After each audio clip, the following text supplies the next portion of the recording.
Republic day సందర్భంగా 50 మంది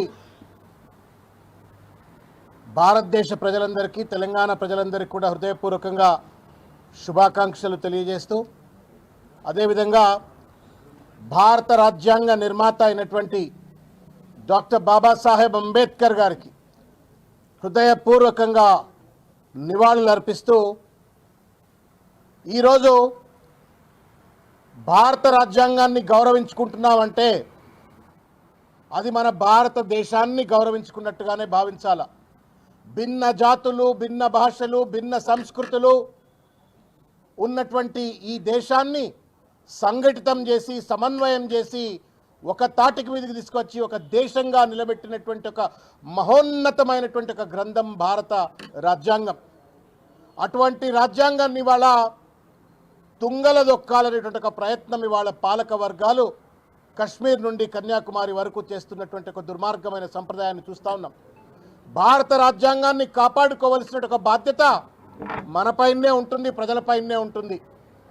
పాలక వర్గాలు వాళ్ళ యొక్క రాజకీయ దుగ్ధ కోసమో లబ్ధి కోసమో రాజ్యాంగాన్ని రకరకాల రీతుల్లో ఏమార్చి అణగదొక్కాలని ప్రయత్నం చేసినప్పుడు ప్రజలు మాత్రమే హక్కుల పోరాటం చేసి రాజ్యాంగాన్ని కాపాడుకున్నారు.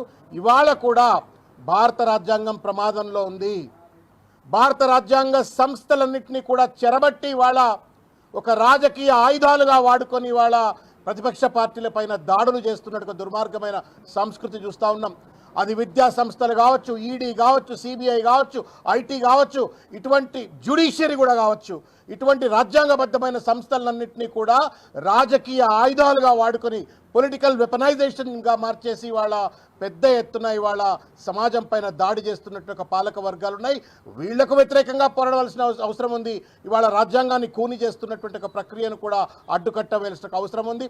అదేవిధంగా ఇవాళ తెలంగాణ రాష్ట్రంలో కూడా ప్రజాపాలన పేరు మీద అధికారం వచ్చి భారత రాజ్యాంగాన్ని పట్టుకొని చేతిలో తిరిగేటువంటి ఒక రాహుల్ గాంధీ నేతృత్వం వహిస్తున్నటువంటి ఒక కాంగ్రెస్ పార్టీ దురదృష్టవశాత్తు ఇవాళ తెలంగాణలో భారత రాజ్యాంగాన్ని కూని చేస్తున్న ఒక పరిస్థితి.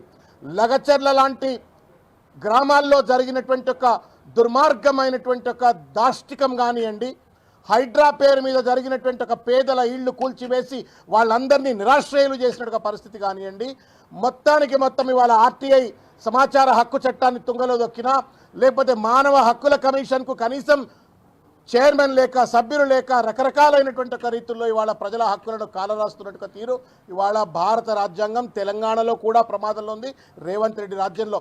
కాబట్టి సబ్బండ వర్గాలమైనటువంటి ఒక మనము ఈ తెలంగాణ రాష్ట్రంలో ఉన్నటువంటి ఒక ప్రజలందరూ కూడా ఈరోజు కంకణబద్దులై భారత రాజ్యాంగాన్ని కాపాడుకోవాలా.